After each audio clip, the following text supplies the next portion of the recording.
fried egg. I lasted about 5 minutes out there. I said, to heck with this. I'll do this in the morning. And I don't have any inside information. The lady that did it, she got in there. She made it happen. And he doesn't shy away from opinion. And I do enjoy drinking cold beer at ballparks. So if that makes me a baseball fan, then I'm a diehard baseball fan. It's Hacker After Dark on 1010XL. And a very good Tuesday evening to you, Jacksonville. It is Hacker After Dark, 1010XL 92.5 FM with Aaron Williams. The Hacker Ryan Green with you. Glad you are with us. Boy, kind of a cold, misting rain Tuesday evening. Weather's been wild. It was in the high 50s, then it got up to the 90s, and now it's back into the 60s and raining. But I guess this is going to be a short-lived situation. We'll be back into the 70s and 80s later in the week. The good news is, looks like they're going to get that Florida State game in downtown.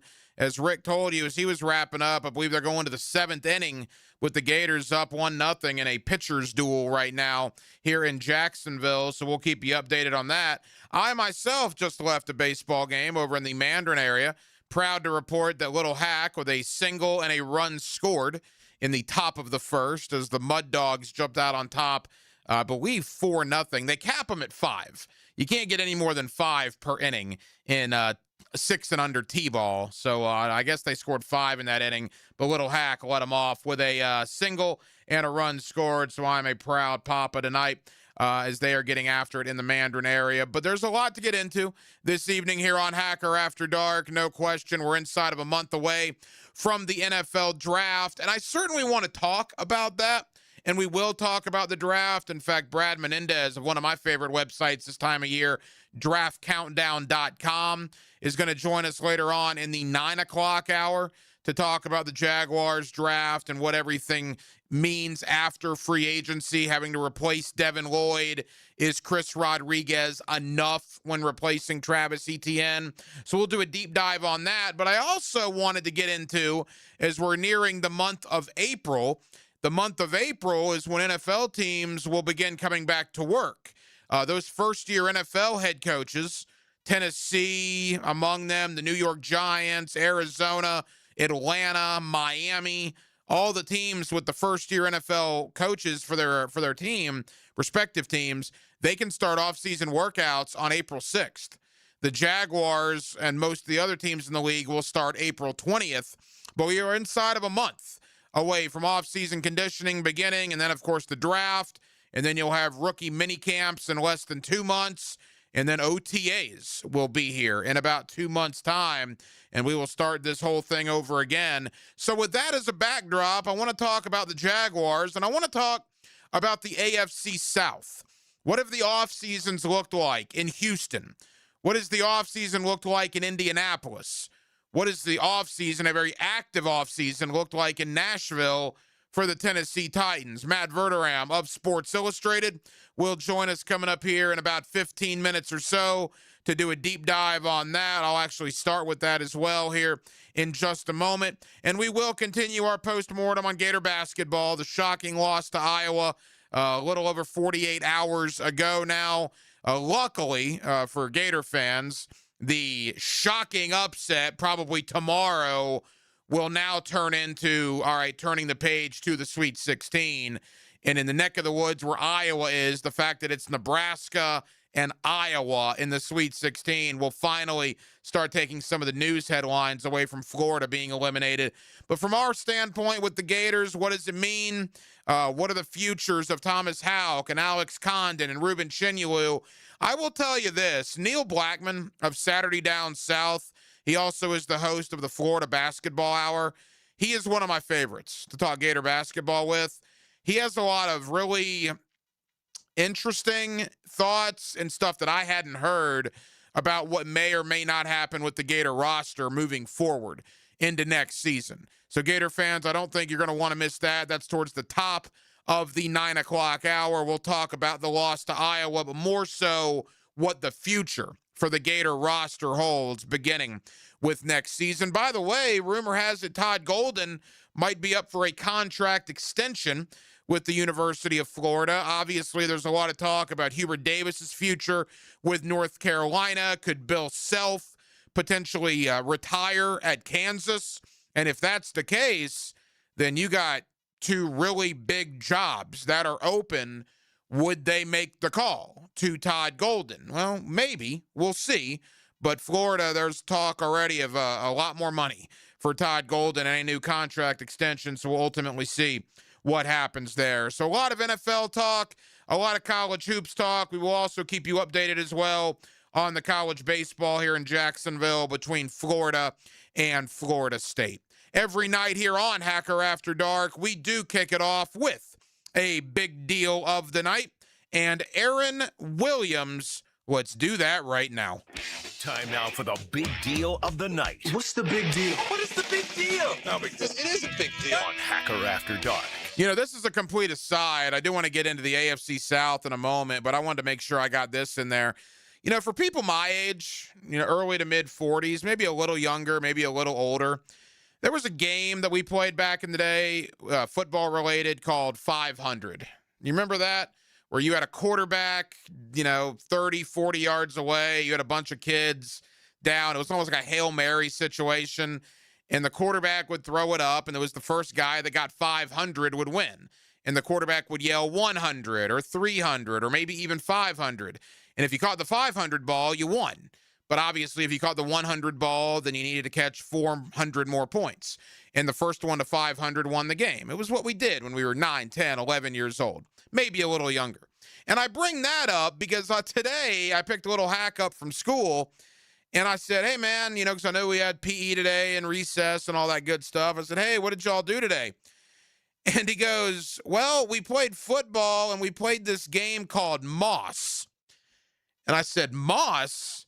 He's like, yeah, you throw the ball up and you try to catch it. You got to moss somebody.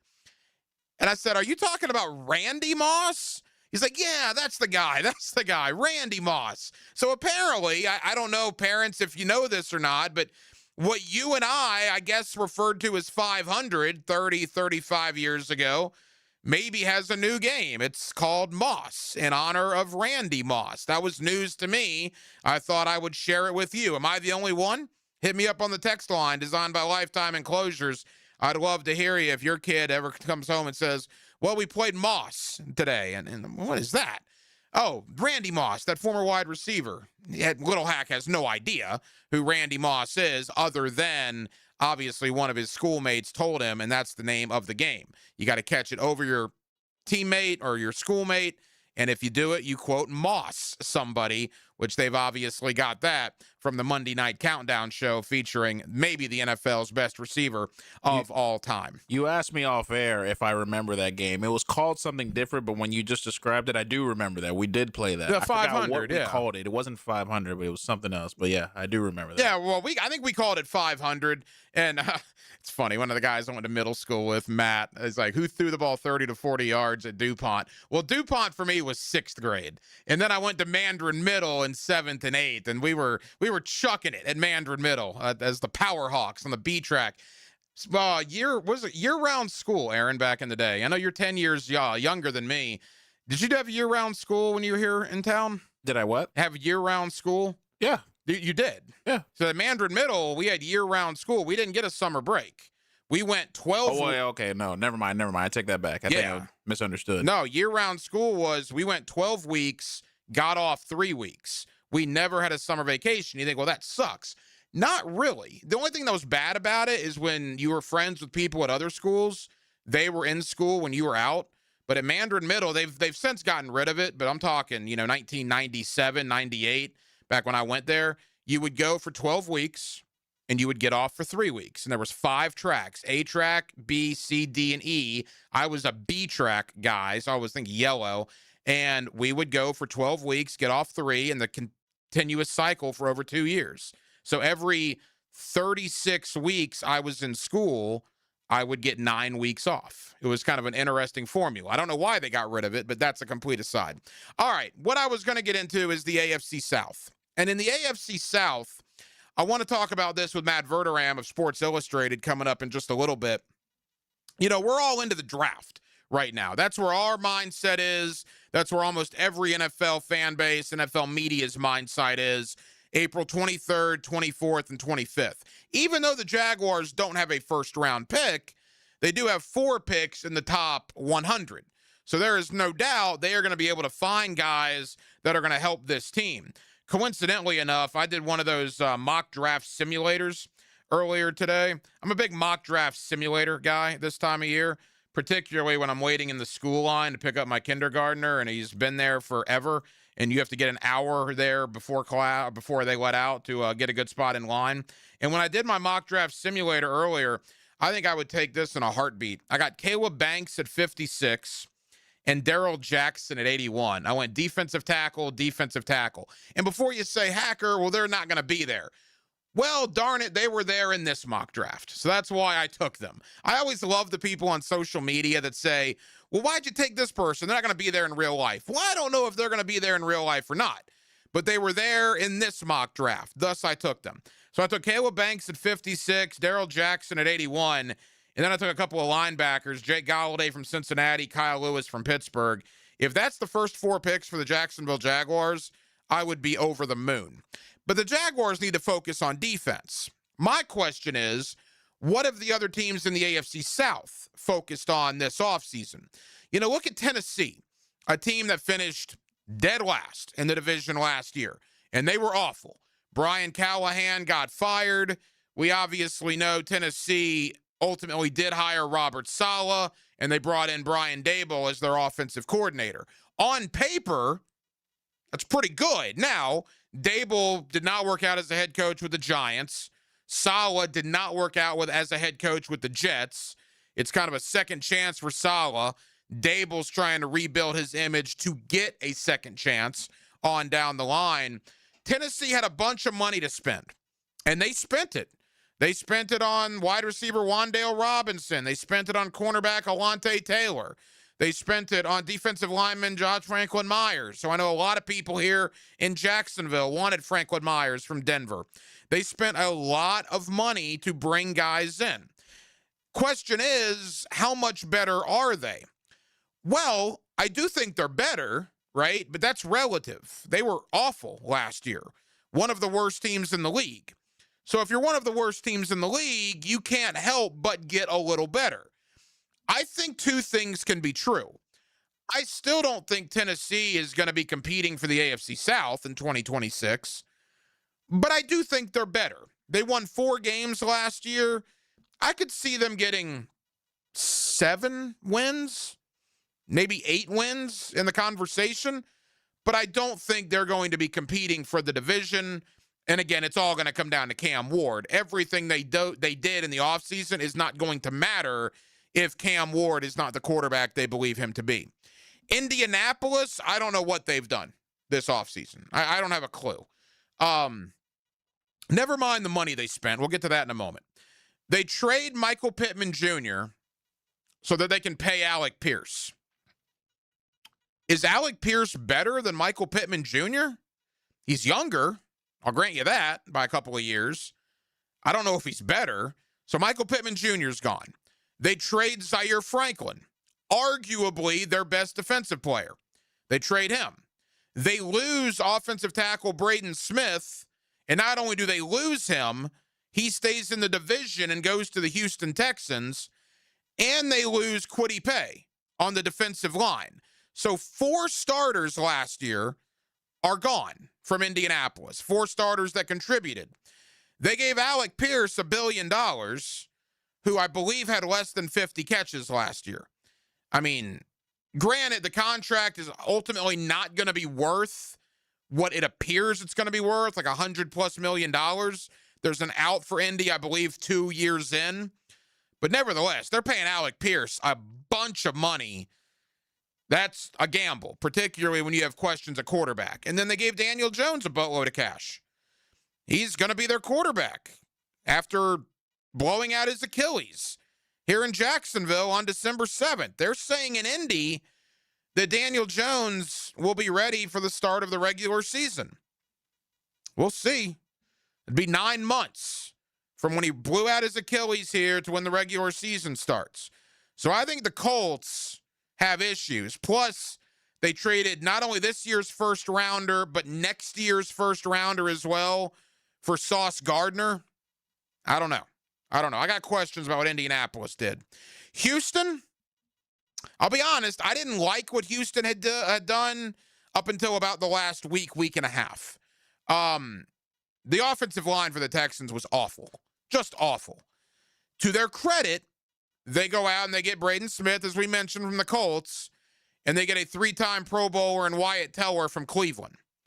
That in and of itself makes the Texans' offseason a success, because I believe Wyatt Teller and Braden Smith have made the Texans' offensive line better than it was a year ago. Now, that's kind of like the Titans. The Titans are better because they were awful last year.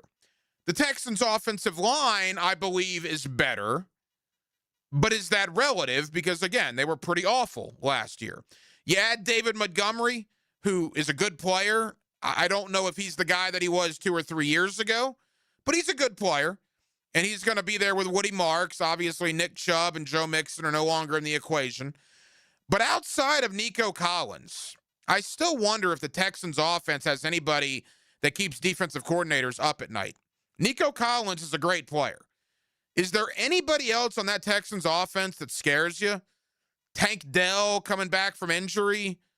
The 2 rookies they had last year, wide receiver. David Montgomery, Dalton Schultz. And then, of course, C.J. Stroud, who was awful in the playoffs for them last year, including that 4-interception performance against New England. I say all that to say this. And again, Matt Verderame of Sports Illustrated is going to join us here in just a moment. The Jaguars have had the quietest offseason of any team in the AFC South. And it's not even close. The Titans have brought in like a dozen guys. Indianapolis lost or traded away 4 to 5 starters, paid Alec Pierce and Daniel Jones just a ton of money. Houston has lost some pieces, but also brought in Wyatt Teller and Braden Smith and David Montgomery. So every team in the South has made sizable additions to their roster, with the exception of the defending division champion, Jacksonville Jaguars. I still think the Jaguars and the Texans are going to battle it out for this thing in 2026. I believe Tennessee and Indy may be battling it out to be the bottom dweller. Again, I'm not high at all on what Indianapolis has done. Far from it. And I think Tennessee's improvement makes me wonder if Tennessee can leapfrog Indy for the 3rd spot in the division, where Indy might be in trouble of finishing dead last. We'll know a lot more after the draft, and we'll know a lot more once OTAs roll around in 2 months.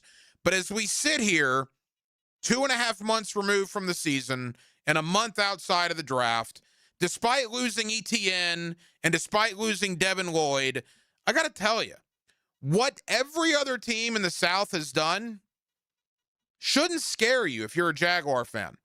Take notice to what Houston did with the offensive line. Take notice to what Tennessee did, because I think the Titans have improved themselves. Take notice to what Indy did, because I think Indy's had a terrible offseason.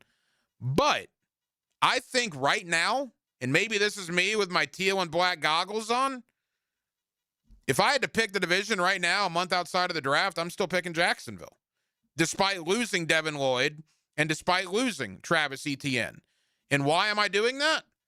Because at the end of the day, you give me the 4 quarterbacks in the division, you give me Cam Ward, you give me Daniel Jones, you give me C.J. Stroud, and you give me Trevor Lawrence, I have no trepidation. Where I have had in the past, but I've changed my tone on this after last year. I have no hesitation in saying I'd much rather have Trevor Lawrence than every other quarterback in that division. And when you have the best quarterback in the division, that can make up for a lot of other things on the roster. Let's talk AFC South. Let's talk Jacksonville Jaguars. And let's do it with one of my favorites, Matt Verderame of Sports Illustrated. He joins me next on a Tuesday night here in Northeast Florida. We're glad you're with us till 10 o'clock. It's Hacker After Dark. The guy who knows sports. I know exactly who this man is. And every wing spot in North Florida. That makes 2 of us. Joe Coward. They say you are what you eat. On XL Primetime from noon to 2 on 1010 XL. Awaken 180 weight loss. Awaken 180 weight loss. Hacker here. And as I mentioned, Little Hack had a T-ball game tonight, and we all got jerseys, with his number on it for his T-ball team. I'm actually wearing one of the jerseys right now. Now, in years past, I might have got to go 3XL. If I was lucky, maybe 2XL. Now, because of Awaken 180, I'm large, maybe XL, but usually just larges. That's what I'm wearing tonight. It's a large. I've gone from 3XL to a large, thanks to the great folks of Awaken 180 weight loss. That's what happens when you lose over 100 pounds with the best weight loss program I've ever been on. Guys, if it's time for you to drop the weight like it was for me, and you've been hearing me talk about this, what did Hacker do? How did Hacker do it? Do yourself a favor. Call Awaken 180. Learn more about them. It helped me, arguably saved my life. It could do the same for you. Awaken 180weightloss.com. Rick Ballou for Coy Dental. That's right, Carlson Dental is now Coy Dental. Dr. Lee has been practicing there for 9 years, has purchased the company. The Coy Dental team still has the same great dentists and staff. And remember, if you get nervous visiting a dentist, don't. There's never a problem at Coy Dental. With light sedation for cleaning and deep sedation for all your restorative needs. Coy Dental, located in Bartram Park. Hey, Jacksonville, David Garrard here. If you want a street-legal golf cart that's built with quality and style, check out Dynamic Drives and Designs in Jacks Beach. They have new, used, and fully customized carts from the top brands like Atlas, Dodge, and Pilot Car. Every cart gets a complete expert inspection, so you know it's ready to hit the road. Their team can help you design the perfect custom cart that fits your style and needs. For your custom golf cart, visit DynamicDrivesDesign.com today and see your perfect ride. Find out what it's like to live Florida Gators basketball with Gator legend Patrick Young. They want Patrick Young. Dan and Jeff team up for Time Out with Patrick Young, taken by Southeast Orthopedic Specialists. And Kuhn Flowers, Friday morning at 8:30 on 1010XL. I'm here with Danny Van Sickle, Director of the Electrical Training Alliance. Danny, tell me about your program. Hey, Rick, we're a 4-year electrical apprenticeship. Our students start out making over $40,000 a year, and right now make over $90,000 a year, including benefits. There is no tuition or student debt. You just have to apply and get accepted. Did you say no tuition and no student debt? You heard that right, Rick. Once you're accepted to the program, your only cost for the books and the course fees, about $800 a year. That sounds like an amazing opportunity. How can I learn more? Just go to etajax.org and you can apply there. Apply by May 14th. Pro soccer lives here. So be there when Sporting Jacks brings 90 minutes of pro speed, finesse, and edge. Home to Jacksonville at Hodges Stadium. See it live. Feel the energy. Join the action. Sporting Jacks is at home March 25th. Season tickets with seats starting at just $10 per match. Call 904-863-KICK or visit sportingjacks.com. This is history. Sporting Jacks. Pro soccer, pro Jacks. March is full of upsets, but your oil change shouldn't be one of them. Don't gamble with your time in a waiting room. Go with a proven winner, Valvoline Instant Oil Change. No appointment, stay in your car, and a full-service oil change in 15 minutes. That's why Valvoline has a 4.7-star national rating and was named #1 quick lube in America by Forbes for customer service. Make the smart pick this March. Valvoline Instant Oil Change. Quick, easy, and built to win. What's happening, beautiful people? E.T. here. Let me tell you about a little something that's happening right here in my side of town in Fleming Island. Encore Research Group is advancing the future of medicine through clinical research studies focused on weight loss, diabetes, hypertension, and more. Their team of multi-specialty doctors are proudly serving folks in Fleming Island, Green Coast Springs, and Middleburg. If you ever wondered whether a research study might be right for you, find out at EncoreDocs.com to see if you qualify. Encore Research Group. The future of medicine starts here. 1010XL, presented by Farah and Farah, exclusive injury law firm of the Jacksonville Jaguars. Focused, fueled, fearless, Farah. Here's another call on the 1010XL hotline, driven by Key Buick GMC, home of the lifetime powertrain warranty. Back here on 1010XL and 92.5 FM in the city of Jacksonville, your home for the Jacksonville Jaguars, and we are glad you are with us. NFL free agency moving right along, and now all eyes start to turn towards the NFL draft. We are inside of a month away, April 23rd, 24th, and 25th up in Pittsburgh. The Jaguars don't have a first-round pick, but what they do have are 4 picks in the top 100. Let's talk about the draft. Let's talk about free agency and how the Jaguar offseason has gone to this point with Matt Verderam of Sports Illustrated, who's always kind enough to join us here on 1010XL. Matt, hope your offseason's going well, man. How are you? Doing well. How are you? We're good. Obviously, some shock value here in Jacksonville with the departures of Travis Etienne and Devin Lloyd. Matt, before we dive into anything else, just your overall thoughts on Lloyd and Etienne departing Jacksonville. Well, look, not necessarily surprising. Understandably, Jacksonville had declined the option on Lloyd, and he goes out and that's the best year of his career. I think that he's probably the bigger loss than Etienne from the standpoint of I think Tootin can really play. I think he's going to be really good for Jacksonville as a full-time back. So, and look, they're going to have other guys obviously carrying the load as well. That, like every team these days, it feels, or at least most teams, it's a running back by committee. You're gonna go with the hot hand at times. But I think Tootin really has quite a bit of talent. And then look at Lloyd Hurts. He really shined last year in a way that there were glimpses of it early on, and then it felt like it wasn't really going to come together. And then all of a sudden last year, you see what he does in pass coverage. You see what he can do, against the run. He played as a complete player really, consistently for the first time in his career. And so he gets paid. I think Jacksonville's still going to be a very good team. I don't think all of a sudden Jacksonville's going to fall off a cliff. But yeah, look, those are significant pieces, and it can't just be waved away. It's not a big deal. No, those are two good players, and like I said, I think Lloyd is probably the loss that's a little more difficult to replace based on the current roster. Yeah, and speaking of that, let's begin with Lloyd. Ventrell Miller is here. In fact, if you talk to people here in Jacksonville back in August, before the season started, many thought that was Ventrell Miller's job. Devin Lloyd obviously came in, won the job, and the rest is history. But is it Ventrell Miller? Is it Jack Kaiser? Or is Lloyd's replacement still not on the roster? I guess we'll figure that out at the draft next month. Yeah, I think Miller's probably the leader in the clubhouse. But, the reality is, listen, the draft, just said earlier, obviously Jacksonville doesn't have a first-round pick because of the Travis Hunter deal. The draft is a really, really interesting process this year from the standpoint of talking to a lot of people around the league. Like, there's this thought, it feels like in the headlines of the media, that it's not a good draft.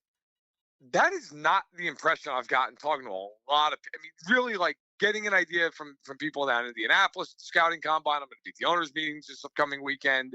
Sure, I'll talk to plenty of people there about it as well. But it feels like this is a draft that a lot of people are actually pretty high on. It's just that the quarterback class isn't good, and that's kind of what drives the narrative of whether it's a good class or not. There are a lot of guys who I think Jacksonville can look at second, third round at linebacker and feel pretty good about. And that doesn't mean they got to come in and start right away. They may start out special teamers, rotational defensive players, but there are guys that you look at and go, okay, there's depth there. Look, you're not going to obviously get the Sonny Styles of the world. Those guys are going to be gone in the top 10, but I think there are absolutely guys for Gladstone come the second round, come the third round at off-ball linebacker that you go, yeah, you know what, I can get that guy, because it's not a premium position. If you're drafting 50th and you want a corner, you're probably getting the 8th or 9th best corner. You're drafting off-ball linebacker, around 50. You're probably getting like the 4th best guy, 3rd best guy. So it's a position that is able to be filled later on because it's not going to be overdrafted as some positions will be. Matt Verderam of Sports Illustrated. It's a great point. And look, I've heard, Anthony Hill of Texas, Jacob Rodriguez of Texas Tech, potentially as guys the Jaguars may look at. When you look at Etienne, we thought running back maybe in round 3, and then they go out and bring in Chris Rodriguez out of Washington. Now, look, I'm not saying Chris Rodriguez is going to the Pro Bowl next year, but he did average 4.5 yards a carry in Washington. He only carried the ball just over 100 times. He had 500 yards rushing. And talking to people up there, Matt, they're a little puzzled as to why Cliff Kingsbury didn't give him the ball a little bit more in 2025. Yeah, he's an interesting guy. They had Krosky Merritt, who they really like in Washington. He did a really nice job. But Rodriguez, look, he's a guy who, again, we talked about earlier, right? I think Tootin's going to get the main job, but Rodriguez is somebody who can come in and give you some quality snaps, who can carry the ball. He's a young guy. He's only 25 years old. He rushed for 4.5 yards a carry last year. He had 6 touchdowns. He's never proven to be a receiver. He has 6 catches in 3 years. I mean, they've never used him in that way. But when he's had the opportunity, if you look at his 3 years, now granted, we're talking 198 carries over 3 years, but he's yards per attempt, 4.8, 4.9, 4.5. I mean, that's a guy who has consistently shown that he can pick up yardage. And so, look, I think it was a smart move to pick up Rodriguez, too, in this sense. I do believe the draft is better than people think it is. The running back class is not. Okay, I mean, the running back class, Love is going to be a top, whatever he is, 8 pick. And then Jadarian Price is going to, also out of Notre Dame, is probably going to be a top 50 pick. After that, you might not have another guy picked in the top 100. I mean, it is just not. Emmett Johnson of Nebraska is maybe in the top 100. He's like right on that cusp, probably. But, I think there's a reason you saw in free agency Kenneth Walker go immediately, Travis Etienne go very quickly. Dobbins went back to Denver. We saw teams, very, very early on. Gainwell got signed quickly. Dowdle replaced Gainwell in Pittsburgh. There's a reason for that. And I think it's because teams looked around and went, we better get a running back now. Because if we don't do it now, unless you're getting Jeremiah Love early, everybody else is just a lottery ticket. Matt Verderam of SI. Final thought on the Jaguars, Matt. We talk about the Jaguars not doing very much in free agency outside of Chris Rodriguez. I think they wanted to bite the bullet this year on all that dead money that Trent Baalke left them. And that's what they're doing because they're very much aware Anton Harrison, Parker Washington, Brenton Strange, right? Antonio Johnson, Trayvon Walker. I mean, all of those guys technically could be free agents March of next year. Now, they'll pick up Harrison's 5th-year option, more than likely, but the other 4 guys will hit free agency unless they're re-signed. So I think Gladstone wanted to bite the bullet now so he has money next offseason. Yeah, I think you're right. I've written about this actually fairly recently over at SI where, look, Jacksonville's got a lot of extension candidates. And you look at a guy like Strange, tight end market, guys getting paid. I mean, Strange had a really good year last year. He backs it up this year, he's going to get paid. Parker Washington was a guy who really broke out last year. Everybody knew they were paying attention. Like, hey, look, he's an interesting guy as a receiver. He's a good returner. Last year, he became a really nice piece as a receiver. Obviously, Trayvon Walker, listen, if you're even a good edge rusher these days, you're going to get paid a lot of money. He's very, very much in play to be a guy getting over $100 million if he has a big year this year. So, yeah, they're going to have to pay guys. And, Baalke, the way they handled the contracts while he was there, it wasn't exactly leaving them in an economic situation that they were thrilled with. And I think part of it, too, is Jacksonville last year, I think a lot of people, including myself, thought they'd be better. They were ahead of schedule last year. They went out, they won the division. They played the Bills to the wire in the playoffs. Now this year is tougher from the standpoint of it's easier because you have Cohen and the coaching staff 2nd year in a row. It's tougher because now, it's first place schedule. It's a division that I think has gotten better. Houston's still good. Tennessee's better. Indianapolis is pretty much the same. But it's also going to be, look, you couldn't add a ton. There's not a first-round pick. You're not going to go out and spend a lot of free agency. This is going to have to be improvement from within. This is going to have to be guys already on the roster improving in a way like Parker Washington did a year ago where they make that jump. That's where the improvement's got to be found in Jacksonville next year. The Jaguars, 21 draft picks over the next 2 drafts, 11 this year and already 10 in 2027. Matt, you mentioned the AFC South. Let's quickly go there. A lot of movement. Indianapolis paid their own guys, although Indianapolis did let a lot of starters walk. Tennessee brought in everybody. And Houston, look, I really like Wyatt Teller, a kind of thing that went under the radar. David Montgomery as well. What do you make of what the AFC South has done around Jacksonville this offseason? So look, Tennessee, they did bring in everybody, right? John Franklin Myers, Alontae Taylor, Wan'Dale Robinson. Tennessee, I think 2 things can be true at the same time. Tennessee got better, but Tennessee's not good. The only way Tennessee's good this year is if Ward just has an absolute breakout year and Dable unlocks him. I think Robert Saleh can coach. I'm not going to hold it against anyone on earth that they didn't succeed with the Jets. I understand that that's part of the deal. but they're not going to compete, in my opinion, yet for anything significant. I think they might be a 6-7 win team, which is better, which is going to be competitive. I think that's what they are. Houston, I agree with you with Teller. Look, Montgomery's fine. The big question with Houston is the same question it's been for 2.5 years now. What is CJ Stroud? What is he? Like, he was abysmal in those playoff games. Absolutely, you couldn't play any worse than he did. And you just wonder with that offense, like, other than Collins, who scares you? Can anyone do anything? I don't know. Indianapolis, but I should say, I still think Houston is a good team because that defense is awesome, and I think Ryan's can really coach. So I still think they're a playoff team. Indianapolis, I do not like what they did. I am out on what the Colts have done over the last 8 months or so.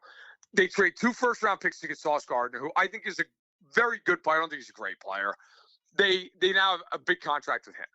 They paid Daniel Jones a fortune coming off of a torn Achilles. When, let's be honest, Daniel Jones was really, really good for like the first 2 months of the season. Was not great for the last month and a half before he got hurt. You've got Nelson, who's up for free agency after this year. Same thing with Jonathan Taylor.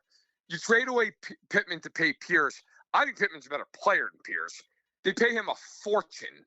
I don't like I would not be surprised if Tennessee's fighting the Colts for third place in that division. I just don't think, unless you're a real big believer that Daniel Jones is just the answer moving forward, which I'm not, I don't think Indianapolis is good. Like, I almost wonder if this offseason is a thing that we can look back and go, that's what got Chris Ballard fired. Like, I just don't like what they did.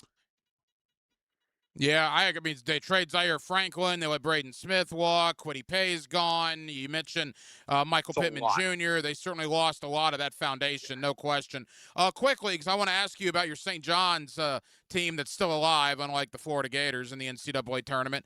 The NFL free agency period, what team won it? Who's better now than they were 2 weeks ago? You know, I think the obvious, like, everybody always loves to just look at who spent the most money and they say that team won free agency.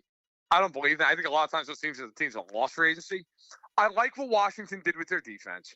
I like Odafe. I like Leo Chenal there. I think those are good signings. I think those guys are going to help. Always, $100 million. But I think he's a good player, a very good player. I like what he did, or what they did.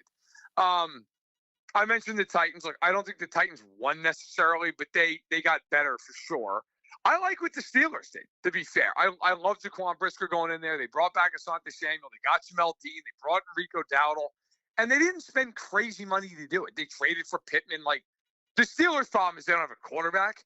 But I really like what they did. I think they got better. I like the additions there.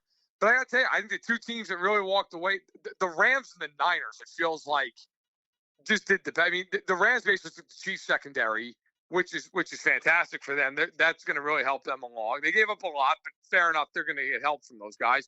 And the Niners go out and get a Digazua up front. They get Mike Evans.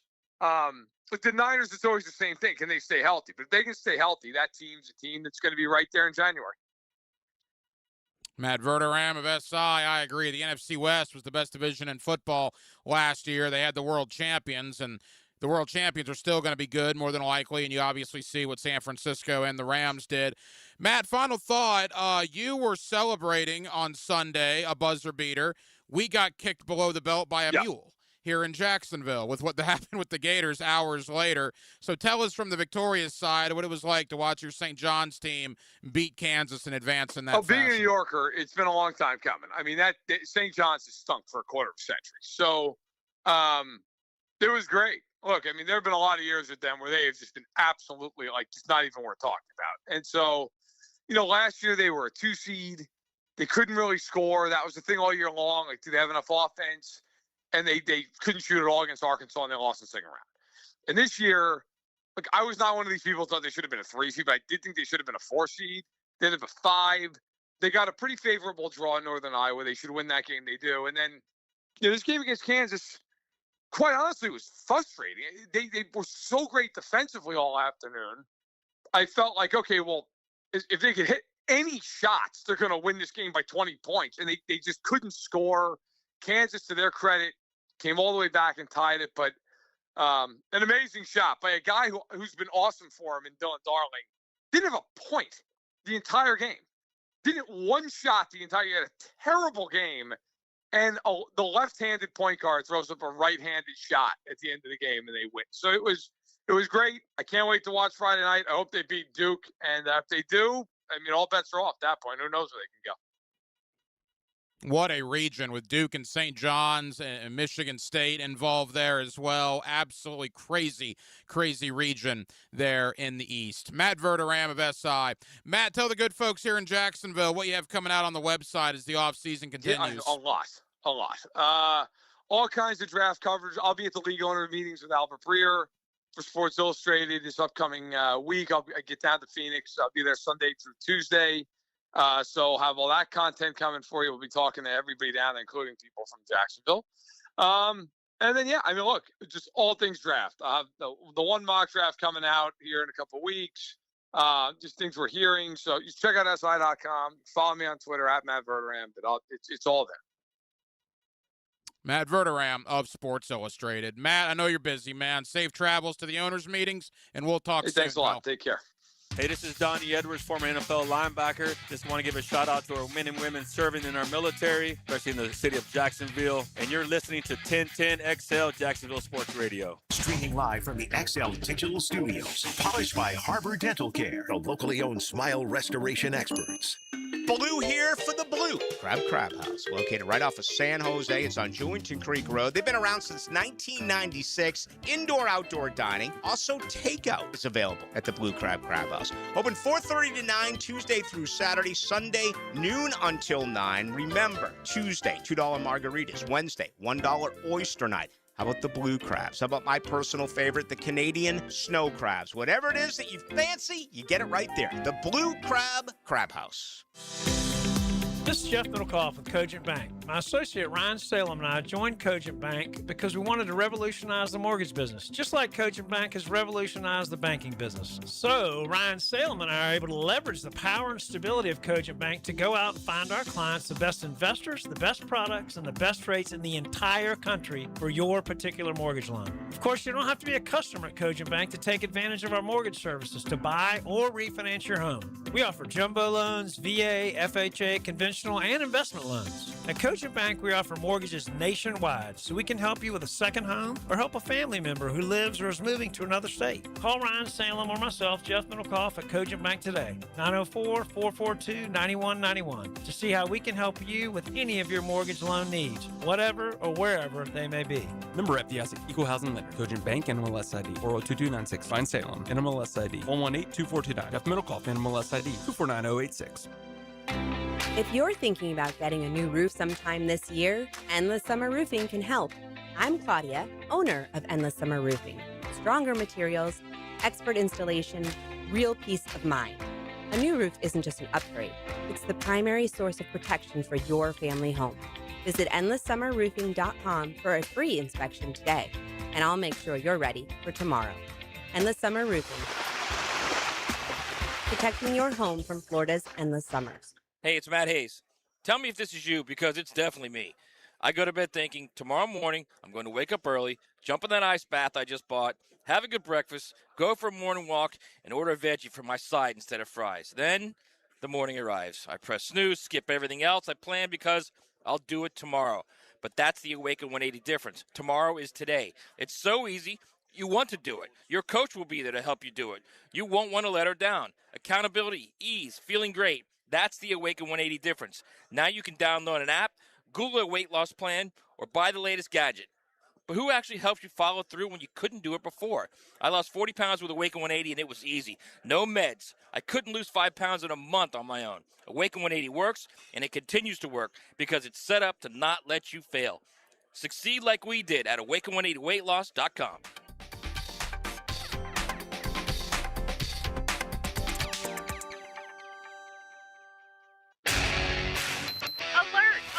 Termite swarms are active right now in Jacksonville, and once they get inside, damage can happen fast. Termites don't knock, they silently attack the structure of your home, leaving behind costly repairs and long-term headaches. Protect what you've worked hard for with the proven protection homeowners trust. Terminix with advanced termite treatment and prevention solutions. Visit Terminix.com and schedule your free termite inspection today. Make Capital Glass and Shower Doors your premier choice for top quality glass solutions. With over 40 years of expertise, their team specializes in commercial and residential projects. From elegant shower doors to modern frameless enclosures, they've got you covered. But that's not all. They also offer glass railing systems, glass wine cabinets, and much more. For unmatched quality and service, choose Capital Glass and Shower Doors. Your vision, their expertise. Visit online at capcoglass.com. 1010XL, presented by Farah and Farah, exclusive injury law firm of the Jacksonville Jaguars. Still, present, ready. Farah doesn't flinch.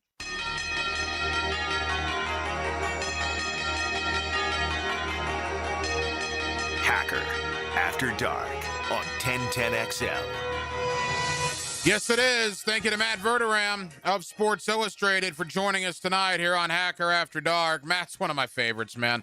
That guy doesn't sugarcoat a whole lot. He'll tell you what he thinks, and we certainly appreciate his time every time he joins us here on Hacker After Dark. A lot of news today in the National Football League. Where to begin? Where to begin? Well, let's begin with Father Time is losing a battle to Joe Flacco. The 41-year-old Joe Flacco has re-signed today with the Cincinnati Bengals. He's going to be back to back up Joe Burrow. Remember last year, Flacco was on the Cleveland Browns. Joe Burrow gets hurt against Jacksonville, and Cincinnati trades with their in-state rival for Joe Flacco, and he comes in and does a decent job. People will forget this.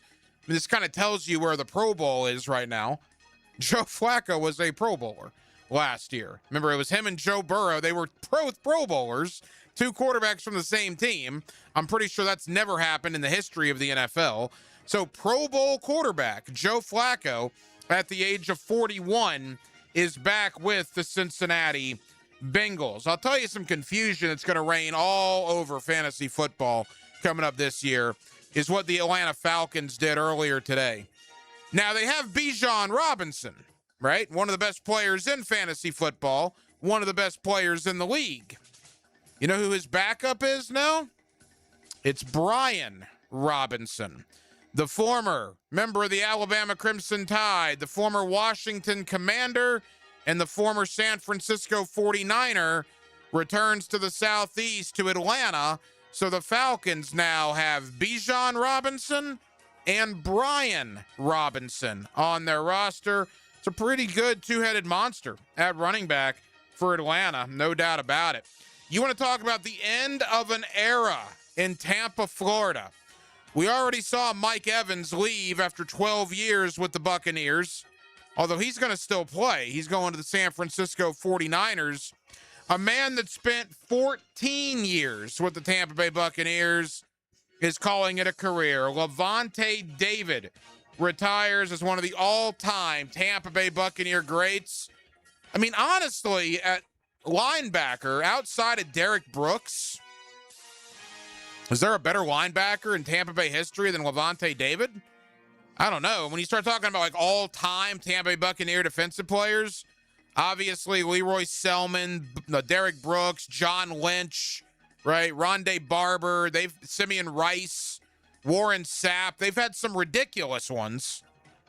But I would say Lavonte David, top 10, certainly top 15 all-time Tampa Bay Buccaneer defensive player. Easily. 14 years, easily, right? I mean, 14 years with the Buccaneer organization. Although, I say easily, as I was rattling off some of those names, Leroy Selman, Derek Brooks, John Lynch, Warren Sapp, Rondé Barber, Simeon Rice.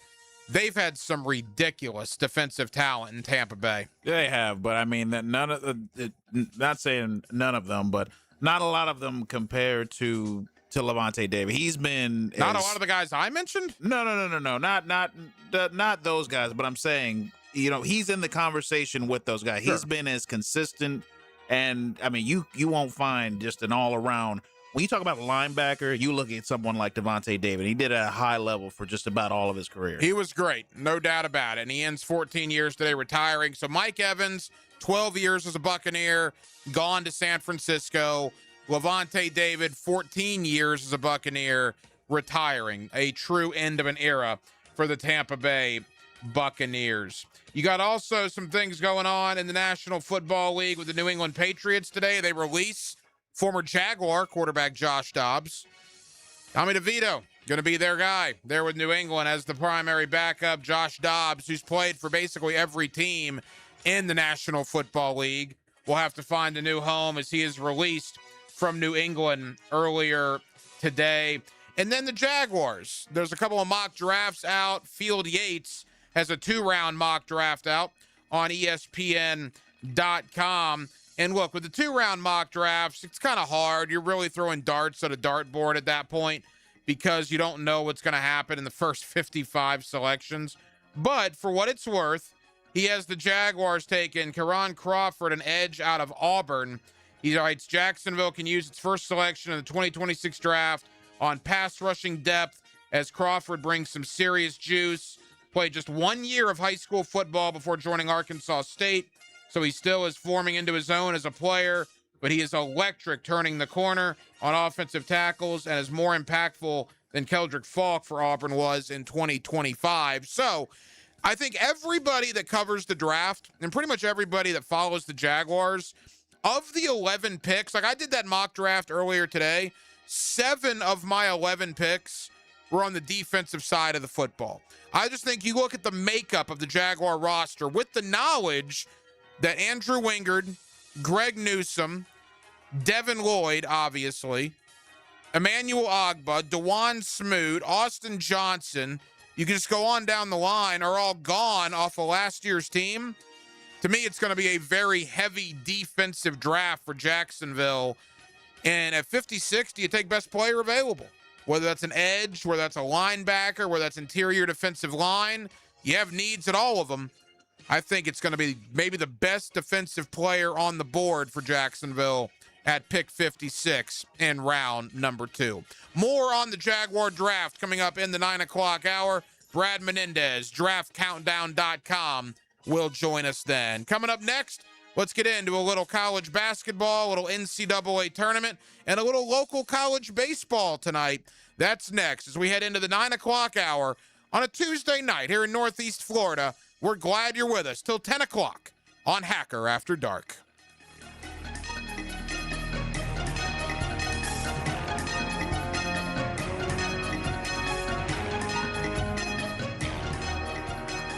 Every game is a story. And the game is tied! Every play is a moment waiting to happen. We're going to overtime! Your home for the most play-by-play is 1010XL. Gold and silver prices are near all-time highs. If you have old jewelry just laying around, Estates Roadshow wants to buy it. Gold and silver, old rings, chains, even broken jewelry. Don't wait. Cash in while gold and silver are hot. The Estates Roadshow is in the First Coast area Monday through Friday, 10 a.m. to 5 p.m. in St. Augustine at World Golf Renaissance. Get cash in your hands for your unused jewelry. More info? Visit estatesroadshow.com or follow Estates Roadshow on Facebook to see all upcoming local events and locations.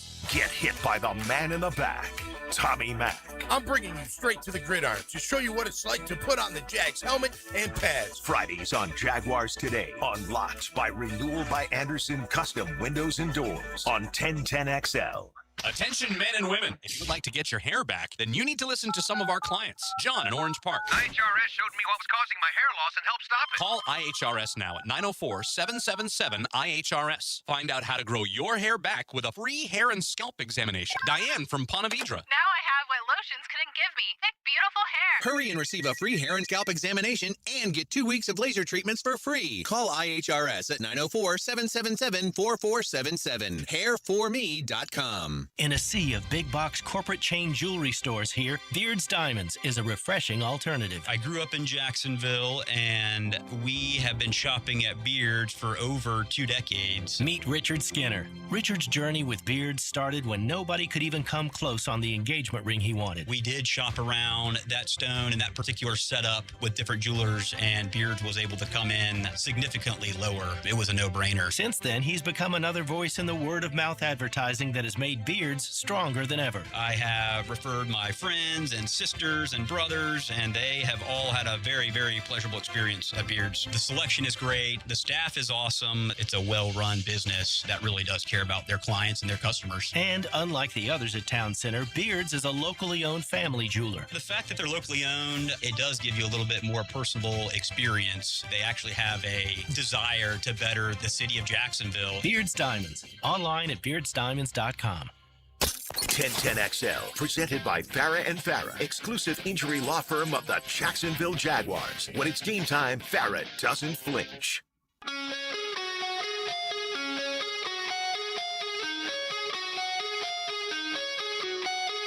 This is Hacker After Dark on 1010XL. You know, the Sweet 16 begins tomorrow. I know a lot of you that are orange and blue Florida Gator fans are probably not going to watch much of at least that Nebraska-Iowa game. I'm sorry, it starts Thursday. Starts Thursday. So, yeah, we're less than 48 hours away. Starts Thursday. I start actually looking at the games tomorrow, I guess is a better way to say it. So it starts Thursday. 4 games on Thursday, 4 games on Friday. 4 SEC teams are left, for whatever that's worth. We were told it was a down year in the Southeastern Conference, and yet Tennessee, Alabama, Arkansas, and Texas all made it.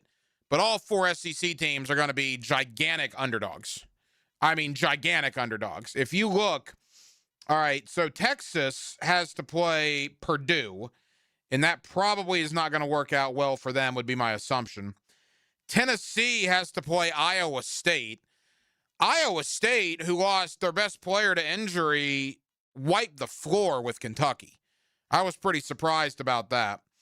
Alabama has to play Michigan. And then finally, Darius Acuff and Arkansas have to play Arizona. So, look, if the SEC gets 2 teams in the Elite Eight, that would be stunning. If they get more than 2, that would be absolutely shocking. My over-under on the SEC is 1.5, I guess. I mean, of the 4, again, gigantic underdog. Texas, a huge underdog to Purdue. Tennessee, a huge underdog to Iowa State. Arkansas, a huge underdog to Arizona. And Alabama, a huge underdog to Michigan. The most intriguing region is the East. I mean, the East is wild.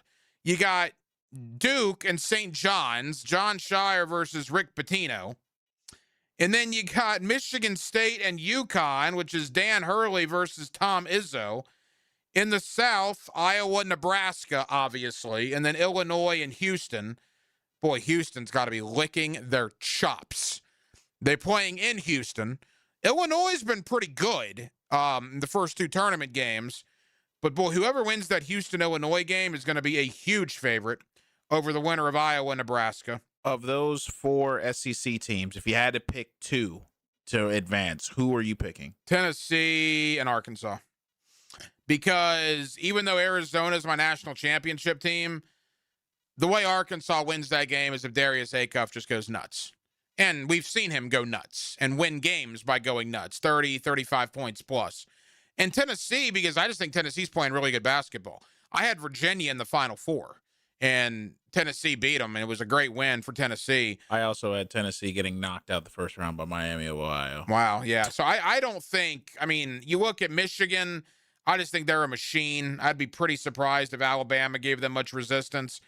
And then to Texas's credit, Texas won 3 games in 5 days last week. Remember, they had to start in Dayton. So they beat North Carolina State, basically at the buzzer. Then they beat BYU. Then they have a really, really nice victory. Texas does over who did Gonzaga, right? Yeah, they beat Gonzaga. So Texas has played above their head for 3 games now, but they're going to run into a really, really good Purdue team. How's your Sweet 16 looking? How many 16 of the 16 do you have left? I have to go back and look. I don't have the bracket in front of me, but I know that I have I know I have Purdue. I have Purdue, Duke, Arizona, Arkansas, and Houston off the top of my head that I know. Okay, I hope you have more than that. I have 12 of the 16, which isn't half bad, but I did lose the Final Four team. I thought I was doing pretty well, and I love what ESPN has done this year of like the 20 million brackets that were submitted, or however many it was on ESPN.com. They have like where you rank among everybody, and I'm thinking 12 out of 16, it says I've accumulated 490 points. I guess that's pretty good. I'm still ranked 2.7 million. 2.7 million people have a better bracket than I do, at least right now. Absolutely wild. But there you go. Sweet 16 starts on Thursday. By the way, Thursday games, that is the 26th. So you got Iowa, Nebraska, and Houston, Illinois in the South. You got Arizona, Arkansas, and Texas, Purdue in the West. And I'll tell you what's absolutely ridiculous, and we saw it all tournament, and I think the NCAA is going to do something about this because they're getting enough blowback for it now. Some people stay up late. If you do, that's your prerogative. I do a reasonably late-night radio show. 8 to 10, that's pretty late for a local radio station, admittedly, and I still will be in bed before this game is over. Houston and Illinois is scheduled to tip at 10:05 Eastern. That's madness, and not March Madness. That's madness. Now, they're playing in the Central Time Zone. I guess if you want to give them the benefit of the doubt, it'll be a scheduled 9:05 local start. But come on, man. I mean, are you kidding me? On the East Coast, if you want to watch Houston and Illinois, knowing you got to get up and go to work Friday morning, that thing's not going to get over until well past midnight. We're calling out. What's that? We're calling out. No, I mean, that's ridiculous. That's why the NFL does it right. Their primetime games start absolutely no later, 95% of the time, than 8:15 Eastern. Monday Night Football, Thursday Night Football, 8:15 Eastern. They have that one occasional doubleheader on Monday night that'll start at 10 o'clock on the West Coast. I'll give them the benefit of the doubt for that because it's once every blue moon. But you had games this past week, like Florida, Iowa ended at like 9:40. Texas Tech, Alabama went on after that. In Tampa, on the Eastern Time Zone, Alabama and Texas Tech started after 10 o'clock. I don't get it. And I hope the NCAA does something about that because that is a little ridiculous. By the way, it is, I believe, a final downtown in Jacksonville there, the VyStar Veterans Memorial, or the VyStar Baseball Stadium downtown between Florida and Florida State, the baseball grounds. The Gators coming off getting swept by Alabama. Certainly it was not their best showing this past weekend. Florida State came in as a top 10 team, but how about the Gators? A 5-0 win for Florida over Florida State. Florida back on the right track after that 3-game sweep in Tuscaloosa. And it's always fun if you're a Gator, I'm sure, to beat Florida State and to shut out Florida State, which is what the Gators have done tonight. 5-0 over their rivals from Tallahassee. Speaking of Florida, the Gator basketball season ended about 48 hours ago.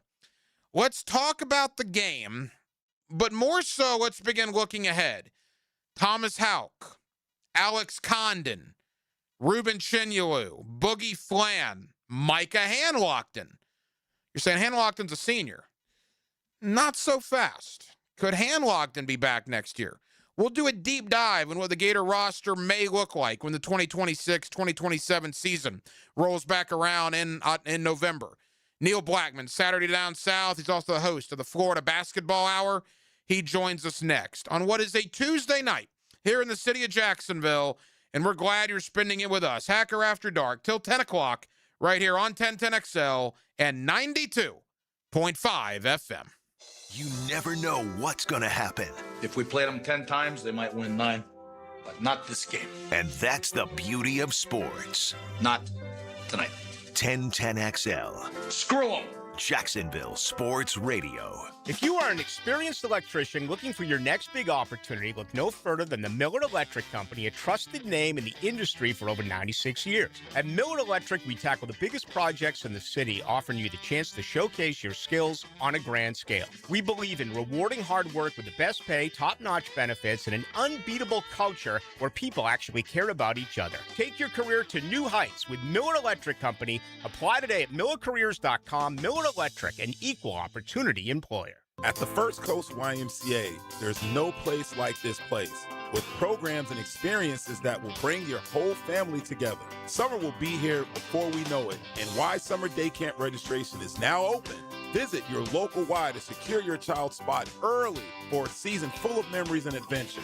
Don't delay. Day camps will fill up. There's no place like this place, so visit your local Y to sign up or online at fcymca.org. Search Summer Day Camp. Hi, I'm Chef Franklin Becker. You know the jingle. Now discover the facts about Ozempic, a GLP-1. There's only one FDA-approved Ozempic made by Novo Nordisk. Learn about the real thing. Talk to your healthcare professional today. Call 1-833-OZEMPIC or visit Ozempic.com to view the medication guide and to learn more about Ozempic. Semaglutide injection 0.5, 1, and 2 milligrams.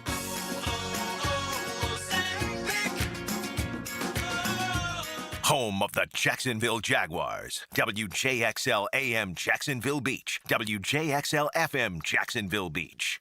1010XL, presented by Farah and Farah, exclusive injury law firm of the Jacksonville Jaguars. Focused, fueled, fearless, Farah. This just in on Hacker After Dark.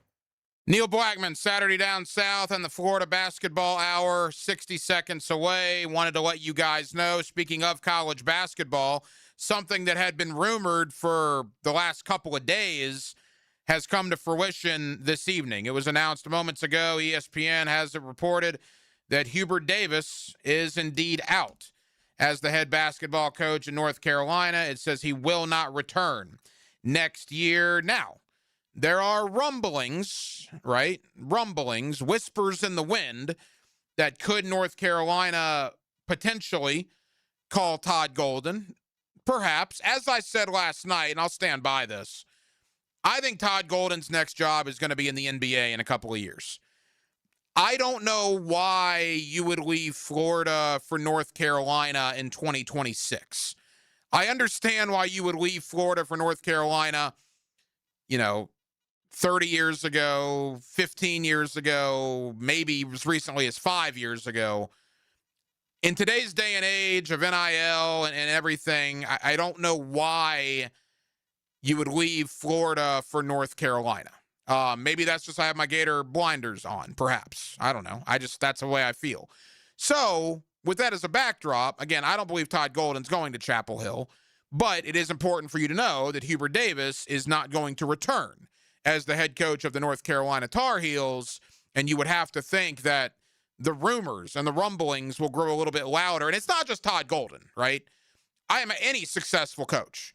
You look around North Carolina, will the Dan Hurley talk start? Will the Dusty May talk start?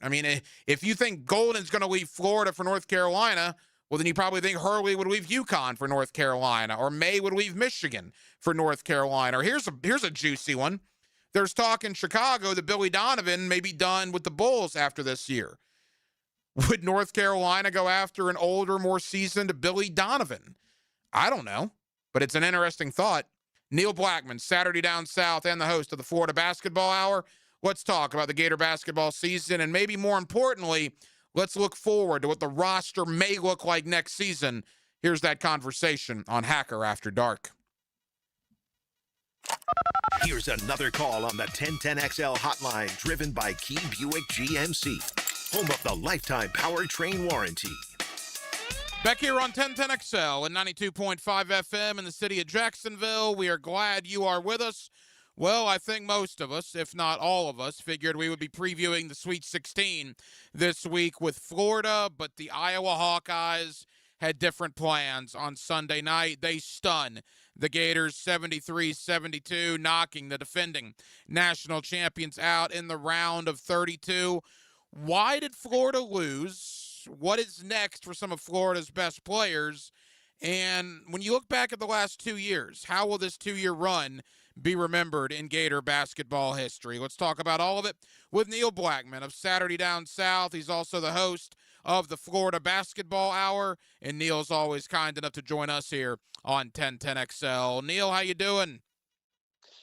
A little worse for wear from the late night travel, but we're doing all right. Yeah, tough game. You were there, obviously. What was it like in the arena when that shot went in for Iowa? I mean, it's an incredible environment. Both nights for the Florida games. I mean, credit the Florida fans. I think if you were to kind of identify the programs that had the biggest home court advantages, it was going to be Nebraska and Florida meeting in the Sweet 16, right? And Iowa came in and basically won a road game. And when that shot went in, the building was just absolutely electric. And then, you could have heard a pin drop just like that. And not sure what happened on that. Well, I have a good idea of what happened on the last possession, but obviously it was an interesting example of how, like, everything can go wrong all at once in March. And that's part of what makes March Madness great when you're on the winning side of it, and what makes it cruel when you're on the rough side of it. I got ripped on social media because I'm an Orlando Magic fan too, and Gator fans were just furious with me at the notion that if Orlando fires Jamal Mosley, I want Todd Golden to be on that short list. And I still agree with that. I think Golden's a great coach. It was a terrible 9 seconds for Todd Golden on Sunday night. Let's begin with defense. The only thing that could have beat them, Neil, and again, I'm not a basketball savant. I just watch a lot of it. You probably know more than I do. You host a podcast dedicated to college basketball. But the only thing that could beat them was a corner three, and sure enough, they had a wide open corner three. How does something like that happen? Yeah, I mean, there's a bunch of things they could have done differently. I think the decision to press full court is not one a lot of coaches would have made. But, let's set that aside. Once they did that, the idea, Todd Golden said after the game that the idea was to foul. Now, this is not as radical as some people think. First of all, Bennett Sturts was having an off night. So even if they foul Sturts, there's a chance that he does not make 2 free throws, even though he's an 84% free throw shooter.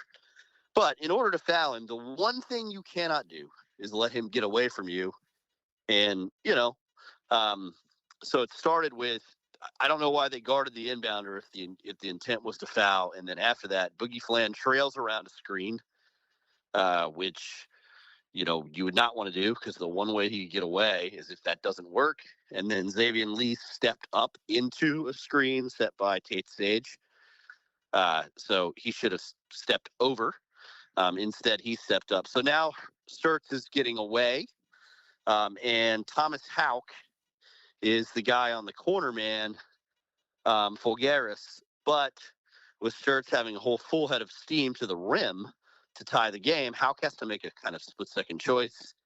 And he chooses to go and help on Sturts, which is where Lee should have been. And that's how Alvaro Fulgaris is as open as he is in the corner.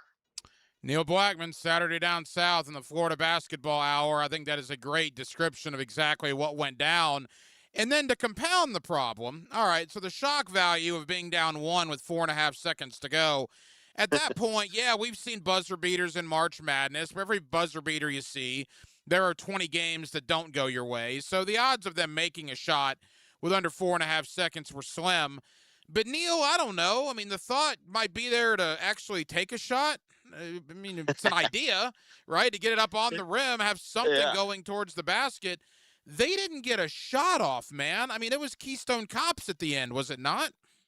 It was. Obviously, there's a lot of kind of cruel irony there. They won the national title by preventing Houston from getting a shot off a year ago, and they are eliminated from defending their national title by not getting a shot off.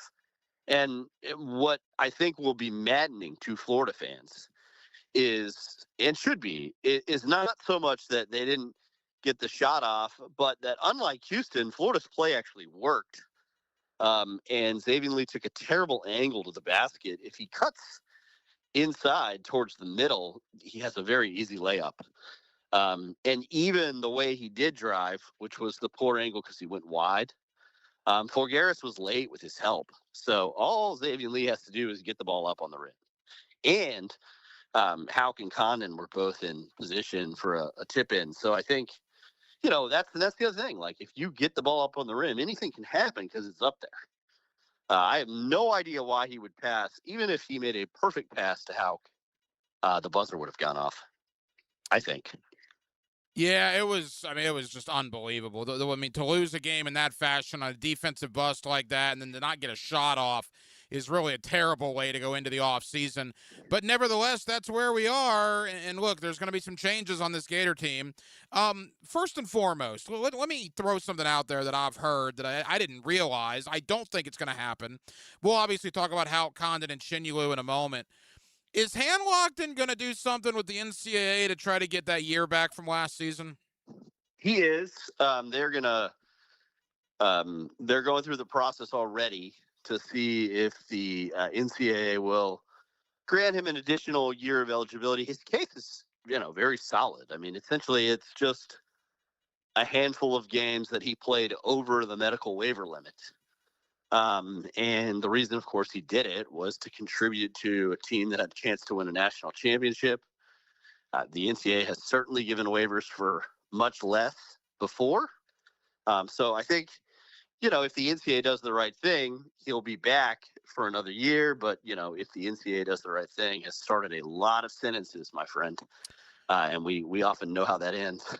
Well, that's interesting because I thought for sure he was gone, so he is trying to come back. All right, so now let's go to the big three. I mean, Houck is a mid-first round pick. Neil, I'd be stunned if he came back, correct? Yeah, I talked to, this is anecdotal, obviously, but I talked to 17 different NBA people, or 17 different franchises, including 2 assistant general managers about Tommy Houck.